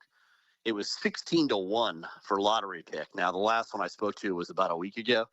But at worst, he is a first-round pick right after the lottery. He's gone. Totally agree. So Houck's gone. Condon and Chinulu, to me, are more interesting because every mock draft you see with those two, they're drafted in the second round. And in Chinulu's case, it's kind of the middle second round. Condon's towards the top of the second round. Could they sneak into the first round? Or maybe Condon could, I guess. I don't think Chinulu's going to. So that brings in, all right, have you just had enough of college, and do you want to go to the league? Do you want to come back for another year? Or, heaven forbid, do one or both of them pull a Denzel Aberdeen and go somewhere else with NIL? Yeah, so on the latter issue, I don't think there's any risk on Condon going somewhere else. So I think with Alex, it will be Florida or professional basketball. Does he want to be in Gainesville without his best friend, Tommy Houck? That's a pretty big adjustment for a player like Alex. His NIL number will be ridiculous, and he will admittedly make more money playing college basketball than he would under almost any contract he might earn next year in professional basketball, whether that's a G League deal, a two-way deal, you know the drill. Chinulu is more interesting to me, mostly because his agent is more of a kind of dark horse. From what I understand, there's certainly a chance that Ruben could hit the portal and go to the highest bidder. I doubt it. He loves Florida, but these players do listen to their agents, and they're trying to maximize their profitability like any of us. And, I think that that's certainly possible for him. I would expect both those guys to take a long, hard look at returning. Right now, if I had to bet, I would, lean towards Condon leaving and Chinulu being back for Florida as sort of an anchor defensive piece they could build around. Final moments, Neil Blackman, Saturday Down South, and the Florida Basketball Hour. So let's look ahead to what next season's roster may look like. First and foremost, will Boogie Flan be back? I believe he will be. I don't think his story at Florida is completely written. It was funny. I saw immediate sort of portal rumors about Boogie I mean, it couldn't have been an hour before the season ended, but he loves Gainesville, and the staff loves the way he guards. I think he'll be back. I mean, if Boogie Fland is back, and let's play a hypothetical that the NCAA grants handlogged in another year, you know you got Isaiah Brown, Urban Klabshar. Obviously, you got the two young kids who I'm excited about in Alex Lloyd and C.J. Ingram. Even worst-case scenario and the big three are gone, well, you're going to have to replenish the front court, but having Handlogden back would be huge. Plus, you have a lot of money freed up with NIL to go out into the portal and do some shopping, correct? Yeah, they will. They're going to get a guard regardless. I know that I, too, am excited about Lloyd and Ingram. I think those guys are going to be excellent players at Florida. I would expect both of them back. The Brown brothers will be back. AJ will give them another shooter coming off the red shirt. And, you know, the big question, as you said, is the front court. I would expect them to add a very high-profile player from Europe, similar to what Illinois has done, probably a stretch four type player, I think, is in the cards. And then we'll see from there. Money is not a big problem. They're third pretty firmly in NIL behind Kentucky and Arkansas in the SEC. It's going to stay that way. They have plenty of money to compete. And look, I mean, the portal has been very good for Florida. If you think back to Will Richard, Elijah Martin, Handlogden was a portal guy. Obviously, this year, Flan and Lee, maybe not what you thought you were getting out of the portal, but still those guys weren't terrible. So you know Todd Golden's going to be working on that. If he isn't already, it's going to be happening in the next couple of days. For the last 2 years, Neil, I mean, look, Florida fans were crushed on Sunday night, and with good reason. But as I stated on social media, man, you know, look, you would take 20 nights like that, 30, 40, 50 nights like that to win that national championship. I mean, the fact that Florida won the title a year ago, doesn't that significantly soften the blow of Sunday evening? Oh, of course it does. It's a great point. I tweeted something immediately after and, you know, got a lot of blowback for it. People calling a year when Florida won the SEC championship a failed season, which made me laugh. I thought, man, if that's a failed season, what were any of the Mike White years? You know, 27 wins, an SEC title. Florida won 63 games over the last 2 seasons. They won an SEC tournament, an SEC title, an NCAA tournament, and they had back-to-back 1 seeds for the first time in program history. And as long as they continue with the administrative commitment to basketball that they have and that this staff has proven it deserves, they have probably one of the top, I think undebatably one of the top 2 young coaches in the sport, along with John Shire at Duke. The future is bright, and the last 2 years have been incredible. You think Colin Hartman returns, or is he going to get a head job somewhere? I think Carlin would be wise to listen to South Florida, though I don't think that I still think he should hold out for a Power 5 job and come back. The administration at Florida has been very good to Carlin financially, and he is happy in Gainesville. And I think if he waits long enough, he'll get that Power 5 opportunity. Well, we'll certainly see what happens. And final thought, you know, Todd Golden is kind of getting raked over the coals in the hours and days after the Sunday night loss to Iowa. I mean, look, we talked about the beginning. The 9 seconds was awful at the end of the game. What do you think this does for him? I mean, he was on top of the basketball world a year ago. Now he's kind of getting the business for that defensive scheme and to not getting a shot off. You think this reignites any sort of fire for Todd Golden moving into next season? I think that anytime something like this happens, it's pretty motivating. I mean, to your point, he is getting raked over the coals a little bit. He's also won 63 games and most everything that there is to win the last 2 years. They have proof of concept. I think he's one of the 2 best young coaches in the sport. All this is going to do is motivate somebody who competes as hard as anyone I've ever been around to just keep working. Neil Blackman, Saturday Down South in the Florida Basketball Hour. Neil, tell the good folks here in Jacksonville about your podcast, what you'll have now that the season's over, and I guess we start moving towards football now, correct?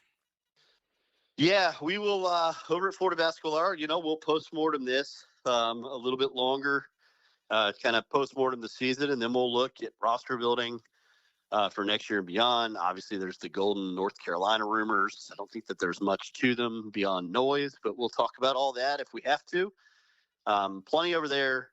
And you can subscribe to our Patreon, patreon.com/Florida BB Hour for more of that information. And then we'll get into John Sumrall, who I'm told is going to make folks believe. There's not a chance Golden goes to North Carolina, is there? I mean, what percentage would you put on that if North Carolina comes open? I would put it at 5%. Florida is a destination job. It's one of the things that people kind of don't understand has happened here in the last quarter century. His family loves Gainesville. And to your point earlier, they feel like they have a pretty good head start on building a very competitive roster for next year already. They're far ahead process-wise from where they were last year. Todd's getting everything he wants from the administration. Can an avalanche of money change things? I suppose, but again, Florida's going to make every effort to keep him in Gainesville, even if North Carolina did come calling with something serious. Final question. I could literally talk to you for the next hour, 30 seconds. I am an Orlando Magic fan, as I mentioned. I do think that at some point in the coming years, Golden will pull a Billy Donovan and go to the NBA. That's just my opinion. Not this year, though, right? What if, hypothetically, Orlando were to call? Would he listen? I think he'd listen to a number of NBA places. I actually had some discussions about this, Orlando keeping it short last night. I think the one thing that would concern me with, if I was like Orlando and I called Todd Golden, is I think he will look for a very ideal situation, much the way that Billy Donovan did. And obviously, Orlando is not a bad situation. The question I think that Todd would have is, is a path to winning with Paolo actually possible? And if it's not, I don't think he would go anywhere where he has to rebuild. That would put me in a really weird predicament because I am a Florida basketball supporter. I am also an Orlando Magic diehard, so that would be very, very weird for me to have to talk about that on a nightly basis. We'll see what ultimately does happen. Neil Blackmon. Neil, you've been so generous with your time. Thank you, my friend, and we'll talk again soon. Appreciate it, Ryan. Thanks for having me. Here's another call on the 1010XL hotline driven by Key Buick GMC. Bringing the thunder. An all outlet. They hit him as he lets it go. The ball comes out. 1010XL. The Jags are going to run it into the end zone. Home of the Jacksonville Jaguars. Touchdown for Jacksonville. When you hear Florida Gators baseball on 1010XL, it's brought to you by Renewal by Anderson Custom Windows and Doors, Randy Marion Cadillac of Jacksonville, and by the personal injury attorneys of Farah and Farah. Bueller. Stay cooler with Bueller. Hey, pal. Stand back, Jason. I'm gonna Sneeze? Yeah, I saw that coming. It's all this spring pollen, Jason. It's outside and it's inside my house, and I just can't stop. I can't stop. Sneezing? Okay, let me help you with that. How can you help? At Bueller Air and Plumbing, we can improve your indoor air quality with air purifiers, UV lights, and filtration systems. Every new system we install includes high-efficiency 4-inch filters that work better and last longer, even if you forget to change them. Wow, that's amazing. That's amazing. Life can get pretty dusty sometimes. If you spend all day, you could miss it. Stay cooler with Bueller. Visit BuellerAir.com. He speaks softly and carries a suitcase full of stories. The quarterback whisperer. Get an inside look at football's greatest position with Denny Thompson. Friday mornings on The Drill. Tuned up by George Moore Chevrolet on 1010XL. 1010XL, presented by Farah and Farah, exclusive injury law firm of the Jacksonville Jaguars. Still, present, ready. Farah doesn't flinch. This is Hacker After Dark on 1010XL. Thank you again to Neil Blackmon of Saturday Down South and the host of the Florida Basketball Hour for joining us here on Hacker After Dark. Again, the big news in college basketball tonight. Hubert Davis will not return to Chapel Hill. He is out as the head coach of North Carolina. And the speculation will start. Who's going to replace him? You're going to hear a lot of names, right? And you will hear Todd Golden. and you will hear other guys, and we'll ultimately see what does happen there. But one of the biggest jobs in college basketball has come open as Hubert Davis out as the head coach of the North Carolina Tar Heels. More on that as the week goes on. We are less than a month away from the NFL draft up in Pittsburgh. The Jaguars, for the first time in franchise history, don't have a first-round pick, but what they do have are 11 picks total, including 4 picks in the top 100. How has free agency affected what the Jaguars are going to do? What about replacing Devin Lloyd? What about replacing Travis Etienne? One of my favorite websites this time of year is draftcountdown.com. Brad Menendez does a terrific job with draftcountdown.com, and he joins me next on a Tuesday night here in the city of Jacksonville. We're with you till 10 o'clock. We're glad you're with us. It's Hacker After Dark. From the XL Digital Studios, brightened by Harbor Dental Care, Jacksonville's first choice for dental emergencies. Blue here for the Blue Crab House, located right off of San Jose. It's on Jewington Creek Road. They've been around since 1996. Indoor-outdoor dining. Also, takeout is available at the Blue Crab House. Open 4:30 to 9, Tuesday through Saturday. Sunday, noon until 9. Remember, Tuesday, $2 margaritas. Wednesday, $1 oyster night. How about the blue crabs? How about my personal favorite, the Canadian snow crabs? Whatever it is that you fancy, you get it right there. The Blue Crab House. Stop letting high-interest debt weigh you down. Pay it all off in days with Loan Pronto's Rapid Equity Loan. It's a completely hassle-free way to cash out your home equity with no appraisals, no paperwork, no waiting. Loan Pronto's Rapid Equity Loan uses AI-driven technology to get you approved for cash in as little as 1 day with a rate that's at a 3-year loan. One client got $100,000 approved in under 24 hours, wiped out all their credit cards, started a home improvement project, and cut their monthly expenses by $1,500. Call Loan Pronto now and see how much cash you can get. No hard credit pull up front. Imagine, this time next week, you could be credit card debt-free. Loan Pronto, A-rated by the BBB, with nearly 2,800 5-star Google reviews. Call 904-999-1508 or go to loanpronto.com.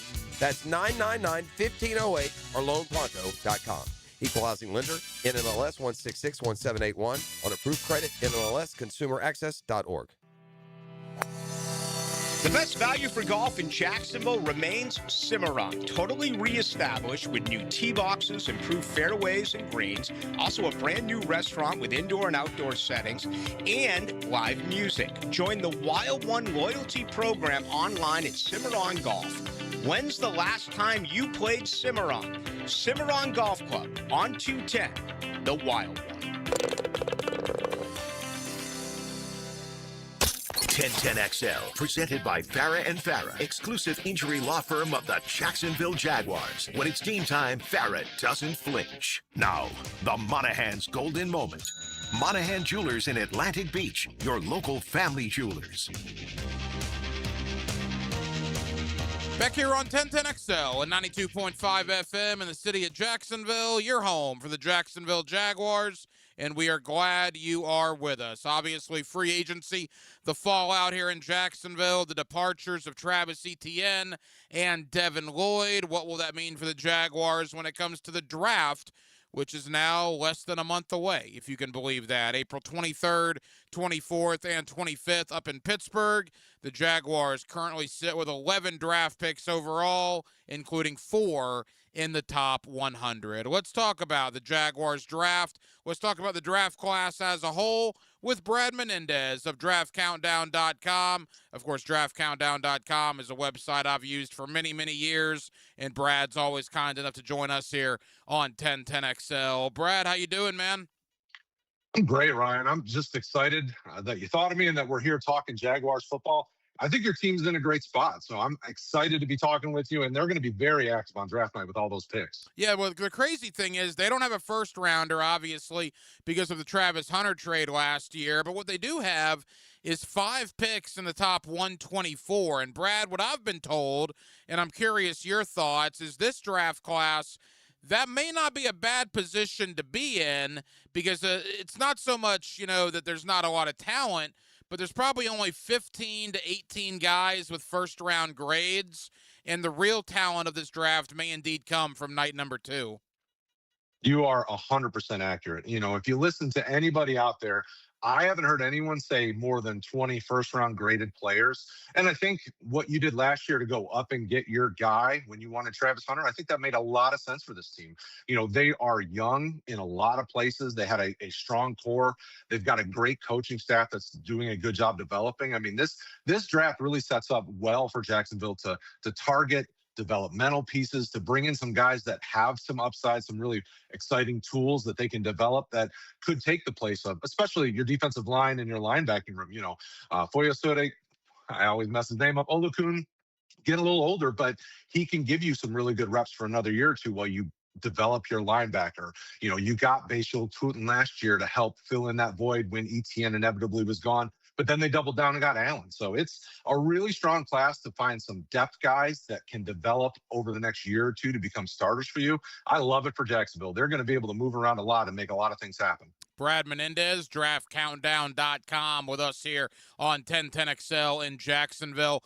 Brad, let's quickly talk about the departure of ETN. You mentioned Bashal Tutin, LaQuint Allen Jr. The Jaguars also went out in free agency and got Chris Rodriguez from the Commanders. Rodriguez, still relatively young in his career, had 500 yards rushing and 6 touchdowns last year in Washington. Do you think the combination of Tutin, Allen Jr., and Rodriguez will be enough in Jacksonville to replace ETN in 2026? 100%. You know, when you look at the way Jacksonville used their running backs, you saw them typically use one running back roughly 60 to 65% of the time. So you can rotate those guys and keep them fresh. They all have that ability to make the big play happen. Obviously, Tutin definitely is going to probably step in and be that first guy, first man up opportunity. But Rodriguez is a vet that has done it and been able to show that high football IQ there in Washington. And I think this team could easily target another young player later in the draft, you know, Damon Claiborne or somebody with that big burst ability, because it seems that's what Liam Cohen's looking for, is those guys that can take it to the house at any given time. As far as Devin Lloyd, that's the other big departure. Now, on the roster, the Jaguars have Ventrell Miller. They got Jack Kaiser, who was a rookie last year from Notre Dame. And they keep talking about this kid, Branson Combs, who was undrafted out of Wake Forest last year. Those are the 3 that are here. But, Brad, what I've been told is this might be one of the best linebacker classes in quite some time. Do you think Jacksonville should address Devin Lloyd's departure maybe as early as round 2 or certainly round 3? Yeah, I like what the team has, but I think some of those guys are young depth pieces that are going to need some more time to develop. If you're looking for a guy that can play meaningful reps from day one, this class has some of those pieces. Think Anthony Hill Jr. from Texas, high football IQ. He doesn't waste a lot of steps on the field. That guy gets after it and is very smart and has played at a high level at Texas. And I actually slotted him as pick 56 in my most recent mock for Jacksonville. But then if you're looking, you know, if you want to wait a little bit, you have options.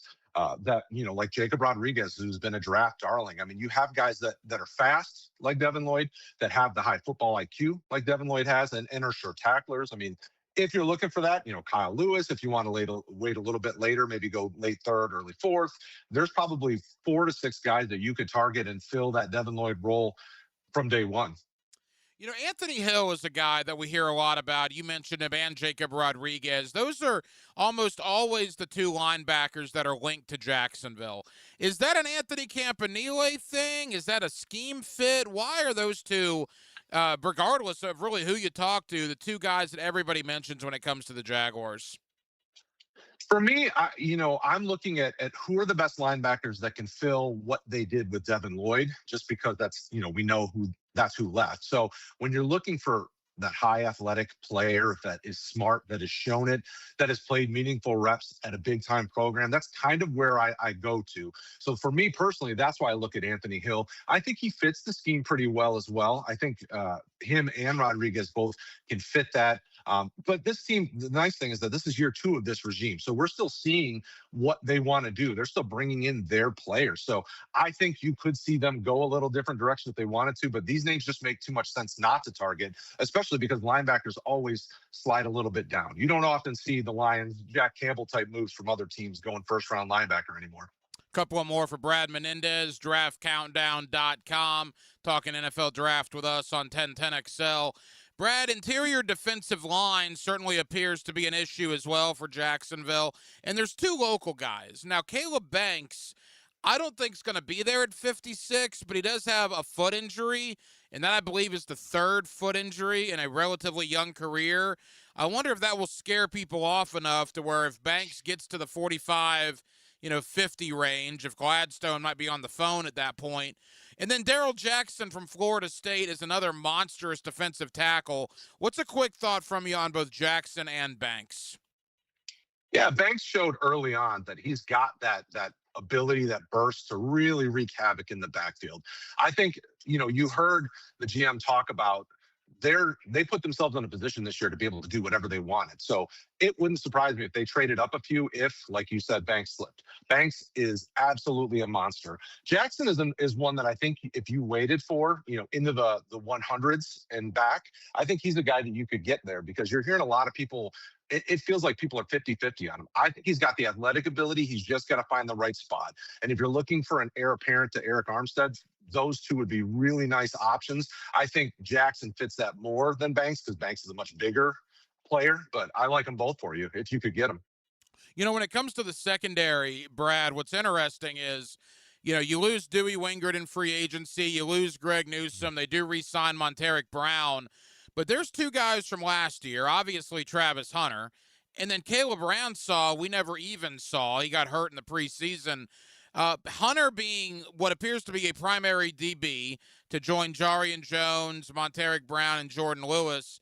And then the idea of Caleb Ransall fitting in with the Antonio Johnson, Eric Murray, guys of that sort. What's your thought on how Ransall and Hunter might affect what Jacksonville may or may not do in the secondary this year? Well, both of those players, I think are going to be key pieces to moving forward, what they want to do on defense in the secondary. Hunter is an electric player with the ball in his hands. And I think you saw last year and you even heard about it, that they want to move him more into the cornerback role. And plus they need that. I mean, when you look at the depth on this roster, it's a lot of questionable pieces, Taylor and Braswell, and a lot of these guys that you're not sure what they're going to do with. I actually mocked them one corner. I would expect them to target one or two late in the draft if they really do keep all these players. But Ransall, Hunter, I like Antonio Johnson. I know he wasn't a pick from this regime, but I think he can develop. And then they liked Monteric Brown. I love what they're doing with the secondary, but I still think they need to add some depth that can develop. And from all indications, and you tell me, this is a very defensive-heavy class as far as you mentioned linebacker. I've heard the safety class is really good. Interior D-line, maybe not so much three techniques, but other interior D-linemen. So the Jaguars appear to want to go heavy defense in this draft, which works out well for them. Oh, it's perfectly lined up for him. One player that I mocked to you guys that I would love to get on your radar just to be thinking about is Grayson Halton from Oklahoma. If you're looking for the heir apparent to Eric Armstead, he looks like a three-tech and probably the best three-tech in the class, in my opinion. Ran a 4.8 at the combine, has got burst. Maybe didn't necessarily show a lot on tape throughout his collegiate career, but showed enough that I think he would fit in this defense really well. But I am with you. This draft class really lines up to be very defensive-minded. If you're looking for those key pieces in the third, fourth round that can develop into your starters in the future, it's a perfect draft for that. You don't have to go target the first round safety, the Dylan Danneman and some of those guys. You can wait to the second, third, fourth round and get some really electric players in this class. It's interesting you mentioned Halton out of Oklahoma. You're the second guy I've had on this week that's talked about him. He's starting to turn into, the Anthony Hill, Jacob Rodriguez, where when you talk about Jacksonville, you kind of link him there. I'm almost at the point, Brad, and talking to a lot of draft analysts, including yourself, that at 56, if I get Halton, Hill, Rodriguez, I give you the field, I'm going to feel pretty good about my chances about having the Jaguar draft pick there if they're available.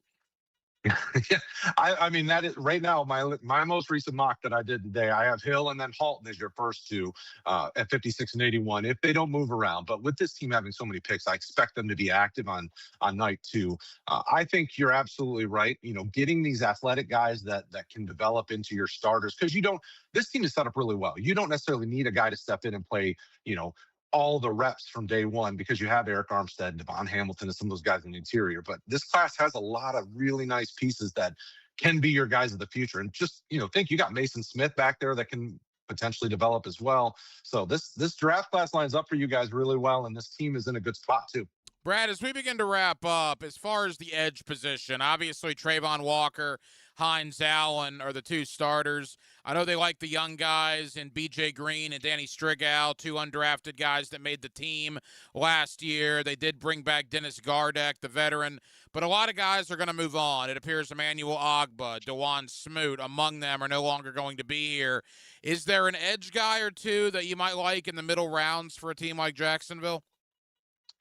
Yeah, in my most recent mock, I looked at guys like, the Patrick Paytons and Tyreek Sapps of the world. So guys that are probably, late day 2, day 3 type guys, because I don't think you need guys to be starters immediately because of what you have, but you need guys that have something really special about them, whether it's an athletic profile or their ability to bend or rush the passer.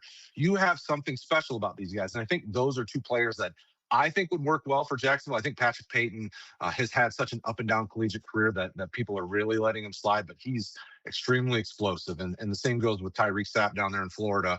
So those are two players that I think would be great for Jacksonville later on in the draft. Brad Menendez, draftcountdown.com. Brad, as we wrap up, you look at Jacksonville, and it's interesting that James Gladstone mentioned this at a press conference about a week and a half ago, and it picked up a little traction nationally.